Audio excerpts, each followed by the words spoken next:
पृथ्वी के घटक,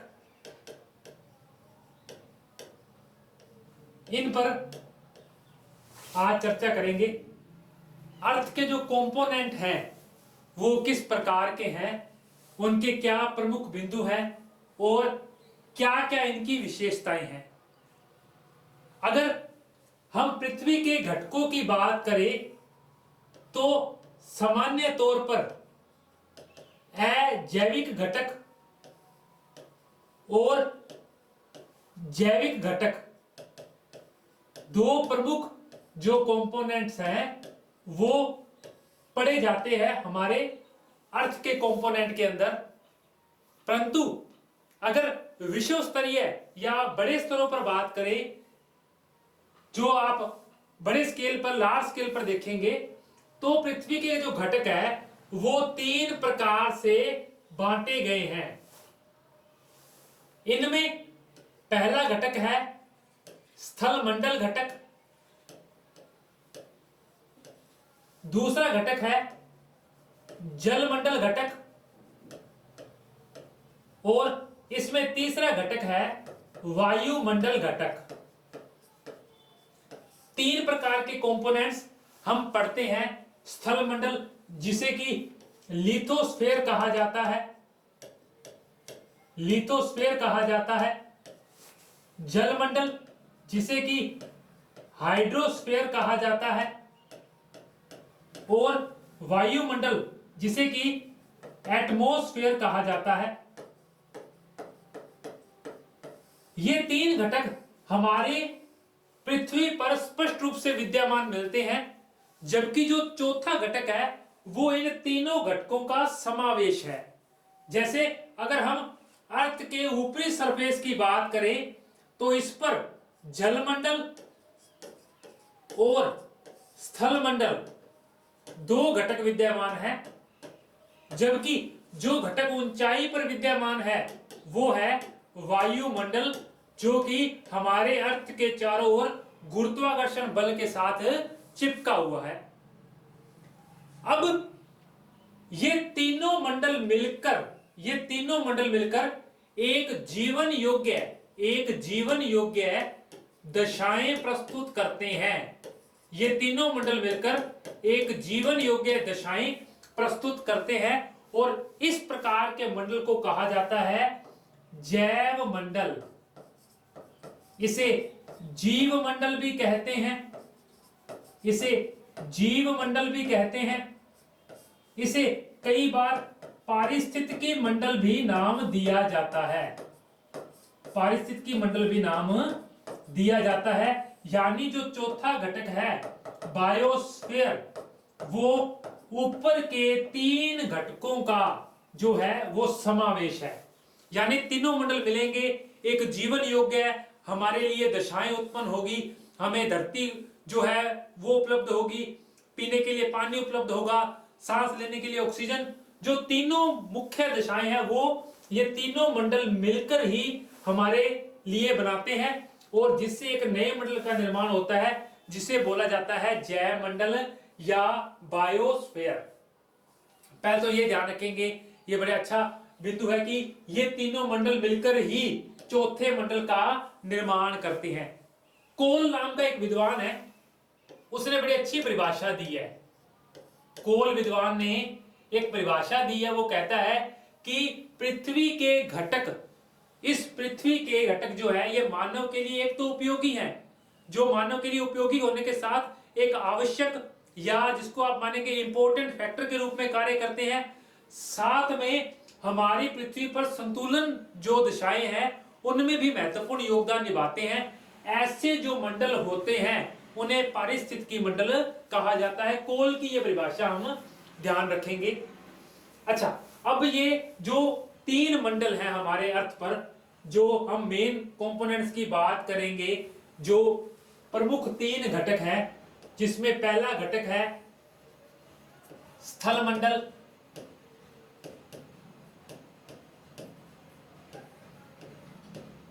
दूसरा घटक इसके अंदर है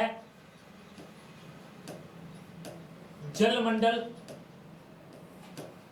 और तीसरा घटक इसके अंदर है वायुमंडल। पहले तो ये जो तीनों जो मंडल हैं क्या क्या अनुपात रखते हैं। वायुमंडल का हमारे अर्थ के अनुपात में कोई योगदान नहीं है। स्थल मंडल की बात करें तो इसके ऊपर जो एक तो पृथ्वी के प्रमुख उच्चावच स्थित है, चाहे आप पर्वत लीजिए, चाहे आप घाटी लीजिए, मैदान लीजिए, ये सब। दूसरा, इस पर कौन कौन सी शक्तियां कार्य करती हैं, इसके कौन कौन से प्रमुख तत्व हैं, और ये प्रमुख क्या विशेषताएं रखता है, इन चारों पर बात करेंगे अपने। एक तो हमारे स्थल मंडल यानी लिथोस्फीयर के अंदर। जल मंडल में हम जानेंगे सागरों के बारे में, महासागरों के बारे में, नदियां, झीलें और तालाब, ये सब जल मंडल के प्रमुख जो है वो घटक हैं। वायुमंडल के अंदर हम टेम्परेचर, आर्द्रता, वर्षा, चक्रवात, इसके अलावा जो हमारा मानसूनी क्षेत्र, मानसून पवने, आंधियों का आना, मेघों का बनना, वायुदाब, ये सब जो प्रमुख बिंदु हैं और भी इसके अलावा अन्य है, वो वायुमंडल के प्रमुख घटक हैं। तो तीन प्रकार के जो मंडल हैं, स्थल मंडल, जल मंडल और वायुमंडल, इनमें पृथ्वी के प्रमुख उच्चावच देखेंगे, कौन कौन सी शक्तियां, कौन कौन से तत्व और क्या क्या इनकी प्रमुख विशेषताएं हैं। जबकि जल मंडल में हम सागरों, महासागरों के बारे में चर्चा करेंगे, ये भी हम प्रमुख इसमें देखेंगे। और जो तापमान, आर्द्रता, वर्षा, चक्रवात है, ये वायुमंडल के प्रमुख घटक है। अच्छा, एक बात ध्यान रखेंगे, ये तीनों मंडल एक प्राकृतिक पर्यावरण के हिस्से हैं। ये बड़ी चीज ध्यान रखेंगे, प्राकृतिक पर्यावरण के घटक माने जाते हैं। ये नोट कर लेंगे इसे, ये प्राकृतिक पर्यावरण के घटक कहलाते हैं। ये तीनों प्राकृतिक पर्यावरण के घटक कहलाते हैं। ये तीनों प्राकृतिक पर्यावरण के घटक कहलाते हैं। ये बात अपने प्रमुख रूप से ध्यान रखेंगे भी। चलिए आगे बात करते हैं। पहले हम स्थल मंडल पर चर्चा करेंगे कि स्थल मंडल के अंदर क्या क्या प्रमुख विशेषताएं या बिंदु हैं भाई। लिथोस्फीयर, तो पहली बात तो हमारी पृथ्वी जो है वो लगभग, उसका जो सेंटर है वो लगभग 6371 किलोमीटर गहरा है। परंतु विद्वान जो है लगभग स्थल मंडल या लिथोस्फीयर को 100 किलोमीटर गहरा मानते हैं। इसमें भूपर्पटी प्लस ऊपरी मेंटल, पृथ्वी की 3 परतें जो है, अगर हम गहराई में बात करें पृथ्वी की आंतरिक संरचना की, तो सबसे ऊपर जो परत है 0 से 35 किलोमीटर में वो है क्रस्ट।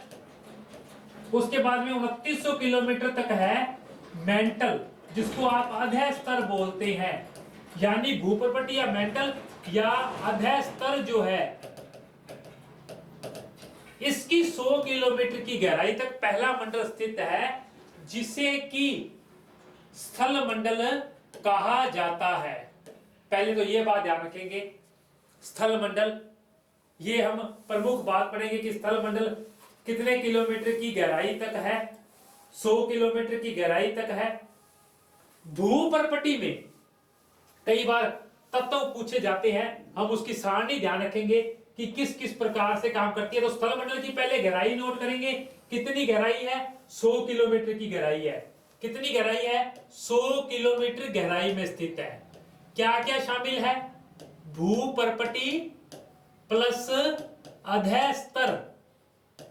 भूपर्पटी प्लस अधः स्तर जो है वो स्थल मंडल के पार्ट के अंदर आता है। ये दोनों मिलकर स्थल मंडल बनाते हैं। चलिए भी, हमारे पूरी पृथ्वी की नहीं, हम सिर्फ स्थल मंडल की बात कर रहे हैं। यहां कौन कौन से प्रमुख तत्व पाए जाते हैं। एक तो सूत्र ध्यान रखेंगे, सूत्र है ओ सियाल Fe। ओ सियाल Fe यानी सबसे अधिक मात्रा में जो तत्व मिलता है वो है ऑक्सीजन। स्थल मंडल के अंदर सर्वाधिक मात्रा में कौन सा तत्व है, ऑक्सीजन। नंबर 2 पे कौन सा तत्व है, सिलिका। नंबर 3 पे कौन सा तत्व है, एल्यूमिनियम। और नंबर 4 पे जो तत्व है वो है लोहा। हमारी पृथ्वी पर लोहा जो ऊपरी क्रस्ट में है वो चौथा प्रमुख तत्व है, ओ सियाल Fe। ये सूत्र ध्यान रखेंगे। और इसके बाद में है अंत में Ca, कैल्शियम। पांचवा जो तत्व है वो कैल्शियम है वे, वो कैल्शियम है। तो 5 तत्व है, ओ सियाल Fe, ये ध्यान रखेंगे। ऑक्सीजन सबसे अधिक मात्रा में, सिलिका, एल्यूमिनियम, लोहा और कैल्शियम। क्वेश्चन आता है पेपर के अंदर, ऑक्सीजन के सर्वाधिक भंडार देखने को मिलते हैं, तो हम ध्यान रखेंगे तो वहां होगा जलमंडल एक ऑप्शन। हम क्या करते हैं, मान लिया अपने दिमाग में कॉन्सेप्ट निर्धारित कर लेते हैं कि वाटर जो है वो H2O के फॉर्म में है और उसमें ऑक्सीजन मिला हुआ होता है।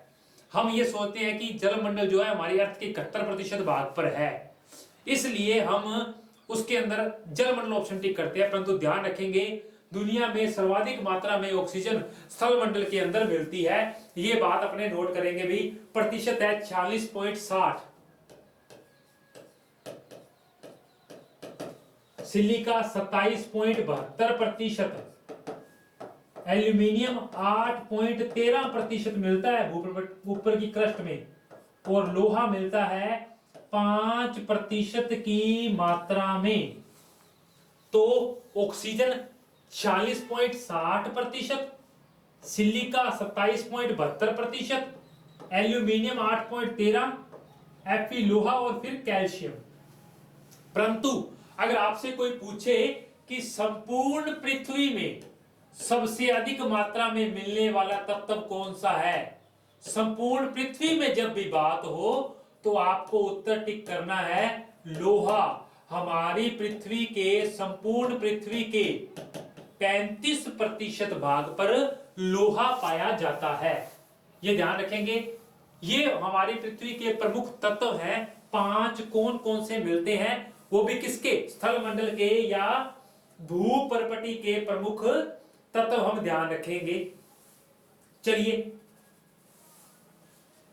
अब मैंने एक बात की, जो स्थल मंडल है वो हमारी पृथ्वी के लगभग 29% भाग पर है। ये एक तो फैक्टर ध्यान रखेंगे। जबकि जो जलमंडल है वो कितने प्रतिशत भाग पर है, 71% भाग पर है।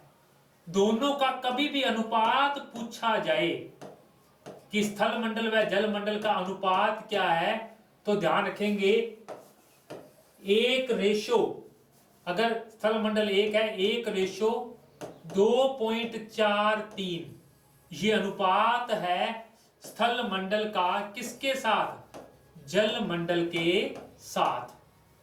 ये स्थल मंडल का जल मंडल के साथ अनुपात है भाई। तो ये एक तो रेशो ध्यान रखना है, ये 5 तत्व ध्यान रखने हैं। परंतु संपूर्ण पृथ्वी में जो इंपॉर्टेंट जो पॉइंट ध्यान रखना है वो कौन सा तत्व अधिक है, लोहा अधिक मात्रा में मिलता है भाई। ये तो प्रमुख जो थे, हम पहले की बात की कि तत्व कौन कौन से हैं। अगर दूसरे बिंदु पर बात करें चट्टानों के बारे में, दूसरे बिंदु पर बात करें कि जो स्थल मंडल है उसमें चट्टानें कौन कौन सी मिलती हैं, स्थल मंडल में कौन कौन सी चट्टानें पाई जाती हैं।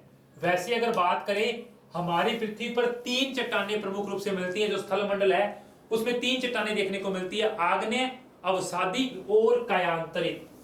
3 चट्टानें हैं। इग्नस रॉक जिसे कि प्राथमिक चट्टान भी कहते हैं,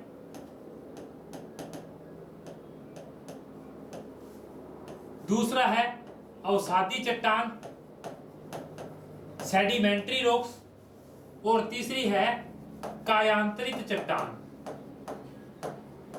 यानी मेटामॉर्फिक रॉक्स। अगर एक सामान्य तौर पर एक जर्नल लाइन में तीनों चट्टानों को अगर बात करना चाहे तो हम ध्यान रखेंगे कि पहले पृथ्वी एक आग का गोला थी और वो जब धीरे धीरे ठंडा हुआ तो उस आग के धीरे धीरे ठंडे होने से जो चट्टानें पिघली हुई अवस्था में थी उनसे जो चट्टानें बनी वो आग्नेय चट्टान होती है जिसे प्राइमरी रॉक्स कहा जाता है। अब इन आग्नेय चट्टानों पर जब पृथ्वी के कौन सी चीजें, प्रोसेस कौन से, जो शक्तियां हैं, चाहे वो नदी हो, चाहे वो हिमानी हो, भूमिगत जल हो, सागरीय लहरें हो, ये जब पवन हो, ये जब किसी क्षेत्र में उनको उड़ाकर किसी और जगह पर निक्षेपित करती हैं तो निक्षेपण से या उनके मलबे से जो परत दर परत एक दूसरे के ऊपर चट्टानें चढ़ती हैं, ऐसी चट्टानों को अवसादी या सेडिमेंट्री रॉक्स कहा जाता है। यानी आग्नेय चट्टानों पर जब अर्थ के प्रोसेस वर्क करेंगे तो वो चट्टानें अवसादी चट्टानें कहलाती हैं। अब इन अवसादी चट्टानों पर और आग्नेय चट्टानों पर जब ताप व दाब की प्रक्रिया से, एक सामान्य भाषा में ताप व दाब की प्रक्रिया से जब ये अपना रूप चेंज कर लें तो ऐसी चट्टानें कायांतरित चट्टानें कहलाती हैं, मेटामॉर्फिक रॉक कहलाती हैं। अगर सामान्य पर बात करें तो ये 3 चट्टानें एक जर्नल लैंग्वेज में समझी जाती हैं स्थल मंडल के अंदर, परंतु हम जो मेन जो बिंदु है वो ये ध्यान रखेंगे कि जो हमारी पृथ्वी पर 16 किलोमीटर की गहराई में 95% चट्टानें अवसादी प्रकार की हैं। यानी स्थल मंडल का जो ऊपरी भाग है वो कौन सी चट्टानों से बना हुआ है, अवसादी चट्टानों से बना हुआ है भाई। तो हमारी पृथ्वी के ऊपरी 16 किलोमीटर के भाग में 95% भाग पर अवसादी चट्टानों की प्रधानता देखने को मिलती है। ये बात अपने नोट करेंगे। अच्छा क्वेश्चन है ये, अच्छा बढ़िया क्वेश्चन बनता है। इसके बाद में मैंने बताया कि आग्नेय चट्टानों पर पृथ्वी के प्रोसेस कार्य करेंगे। कौन से 2 फैक्टर कार्य करेंगे वो ध्यान रखेंगे। ये मान लो किसी क्षेत्र में आग्नेय चट्टानें हैं, इग्नस रॉक्स हैं। अब इस इग्नस रॉक्स पर 2 प्रकार के प्रक्रम कार्य करती हैं।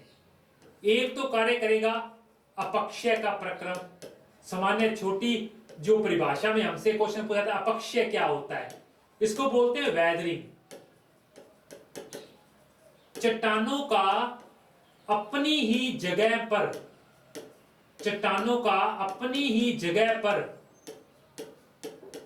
टूटना जो है वो अपक्षय कहलाता है। इसमें गतिशील अवस्था नहीं होती है। इसमें क्या नहीं होती है, गतिशील अवस्था नहीं होती है।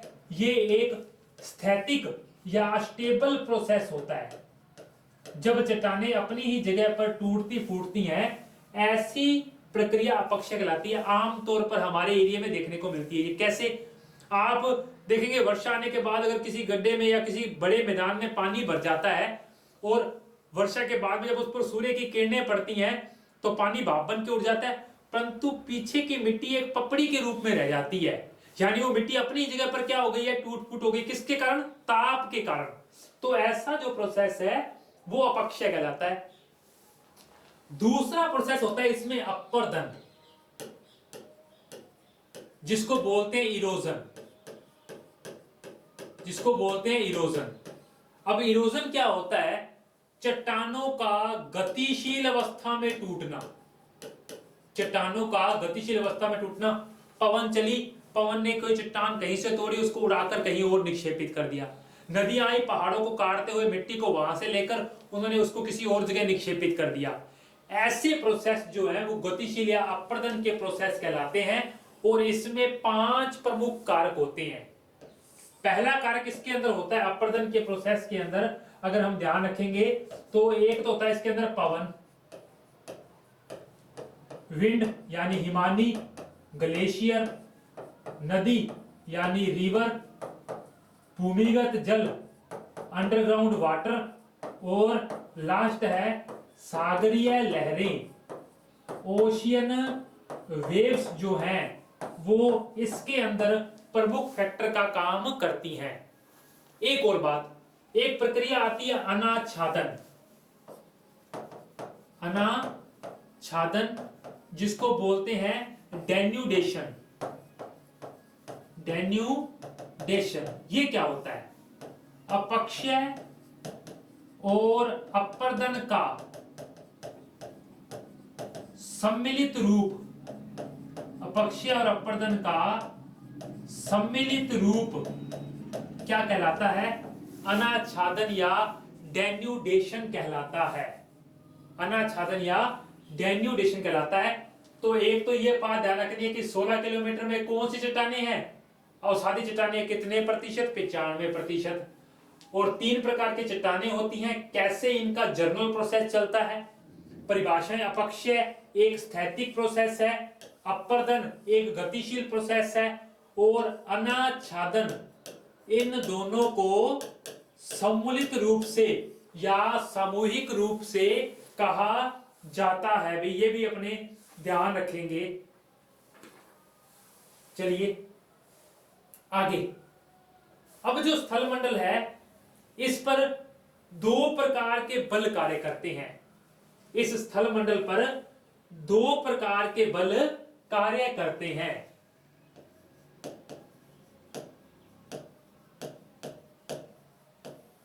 स्थल मंडल पर 2 प्रकार के बल कार्य करते हैं। एक तो है अंतर्जात बल, या जिन्हें आंतरिक बल यानी इंटरनल फोर्स कहते हैं, और दूसरे होते हैं बाह्य बल, जिन्हें की एक्सटर्नल फोर्स कहा जाता है। ये 2 चीजें ध्यान रखेंगे। अंतर्जात जो बल हैं ये वैसे सामान्य तौर पर 2 प्रकार के होते हैं। एक होते हैं दीर्घकालीन संचलन वाले, एक होते हैं दीर्घकालीन संचलन के, और एक होते हैं अल्पकालीन संचलन के। भूकंप और ज्वालामुखी एक अल्पकालीन आकस्मिक जो है, कम समय में कभी भी आने वाले एक अंतर्जात बल है। दीर्घकालीन में आप महाद्वीप निर्माणकारी बल देखेंगे और एक पर्वत निर्माणकारी बल देखेंगे। 2 प्रकार के बल ध्यान रखेंगे। दीर्घकालीन में पर्वत निर्माणकारी और महाद्वीप निर्माणकारी 2 प्रकार के बल होते हैं। अब महाद्वीप जो होते हैं वो हमेशा लंबवत संचलन का परिणाम होते हैं, ये बात ध्यान रखेंगे। और पर्वत हमेशा क्षैतिजीय संचलन का परिणाम होते हैं। ये कॉन्सेप्ट ध्यान में रखना। पहली बात कि पर्वत निर्माणकारी जो बल है, हम आमतौर पर अपने दिमाग में ये कॉन्सेप्ट बिठा लेते हैं कि पर्वत ऊंचे हैं तो ये लंबवत संचलन का परिणाम होंगे। ऐसा नहीं होता। 2 ओर के क्षेत्रों के पास आने से बीच का मलबा वलित होकर पर्वत बना है, उसमें संचलन कौन सा है? क्षैतिजीय संचलन है।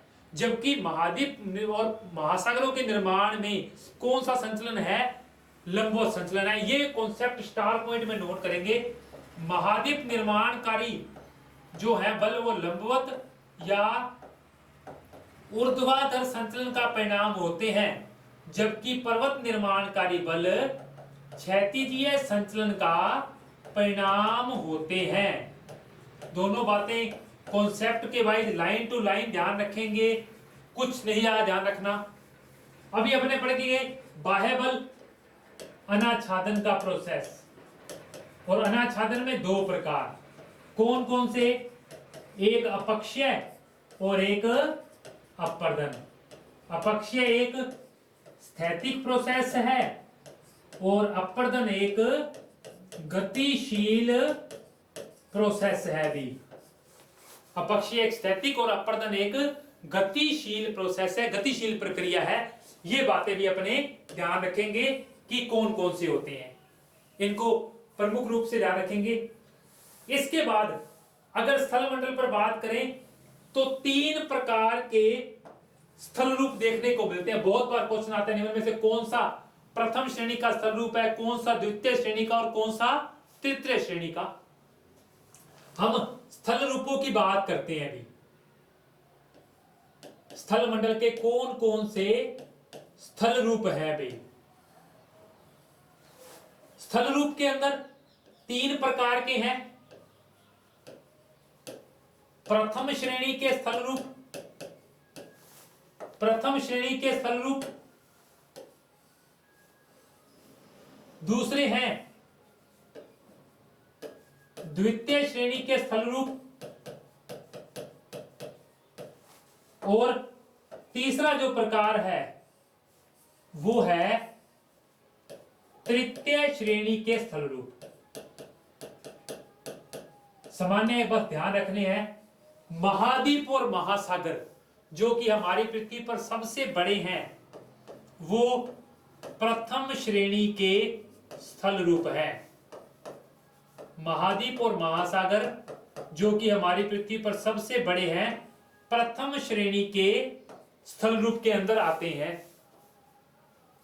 दूसरे हैं द्वितीय श्रेणी के स्थल रूप। इन महाद्वीप और महासागरों के ऊपर कौन कौन से पर्वत हैं, कौन कौन सी घाटियां हैं, कौन कौन से मैदान हैं, पहाड़ियां, ये सब जो हैं ये द्वितीय श्रेणी के स्थल रूप के अंदर आते हैं। कि महाद्वीप और महासागर प्रथम श्रेणी के, इन पर बनने वाली पर्वत, पठार, मैदान ये सब द्वितीय श्रेणी के। विभिन्न प्रकार के कारकों की स्थलाकृतियां, रेत के टिब्बे देखने को देखते हैं आप, पवन के निक्षेपण का परिणाम है। इसके बाद में आप कोई बैरियर रीफ देखेंगे प्रवाल भित्ति से बनी हुई, वो तृतीय श्रेणी का स्थल रूप है।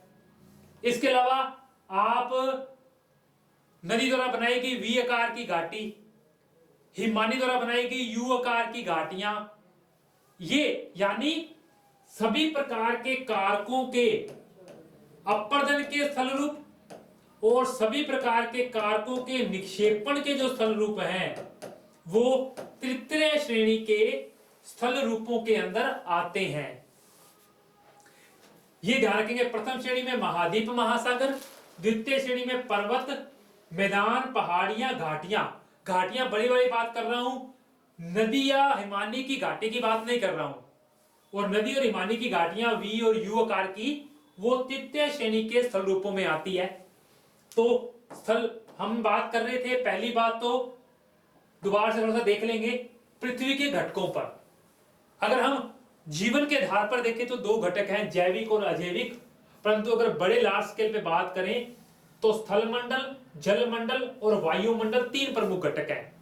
और तीनों घटक मिलकर एक चौथे प्रकार के मंडल का निर्माण करते हैं जहां जीवन योग्य दिशाएं मिलती हैं, जिसे कि जैव मंडल कहा जाता है। उसके बाद में हमने इन तीनों में क्या क्या पढ़ना है उस पर बात की कि पृथ्वी के प्रमुख उच्चावच, शक्तियां, तत्व और प्रमुख विशेषताएं। जलमंडल में सागर, महासागर, नदियां, झीलें और तालाब। वायुमंडल में तापमान, आर्द्रता, वर्षा, चक्रवात, मानसूनी पवनें, आंधियां, मेघ, वायु दाब, ये सब किसमें आएंगे? वायुमंडल के घटक हैं। और इन्हें तीनों को प्राकृतिक पर्यावरण के घटक भी कहते हैं, ये भी हम ध्यान रखेंगे। आगे हमने कौन कौन से तत्व मिलते हैं, सूत्र ध्यान रखना है। OCl, FeCa, oxygen, silica, aluminium, लोहा और कैल्शियम। परंतु संपूर्ण पृथ्वी में बात करें तो लोहा 35% सर्वाधिक मात्रा में है। स्थल और जल का अनुपात ध्यान रखना है, 1:2.43 है। आगे हमने बात की स्थलमंडल की चट्टानों पर आग्नेय, अवसादी और कायांतरित और अनाच्छादन अपक्षय क्या होता है, ये कैसे परिवर्तित होती हैं। उसके बाद में दो बल स्थलमंडल के बलों को पढ़ा हमने, अंतर्जात यानी आंतरिक बल और बाह्य यानी अनाच्छादन जिसमें आता है। और उसमें दीर्घकालीन, अल्पकालीन में भूकंप और ज्वालामुखी दो प्रोसेस हैं। वहां महाद्वीप और पर्वत इंपोर्टेंट करेंगे, पर्वत क्षैतिज और महाद्वीप ऊर्ध्वाधर या लंबवत संचलन का परिणाम है।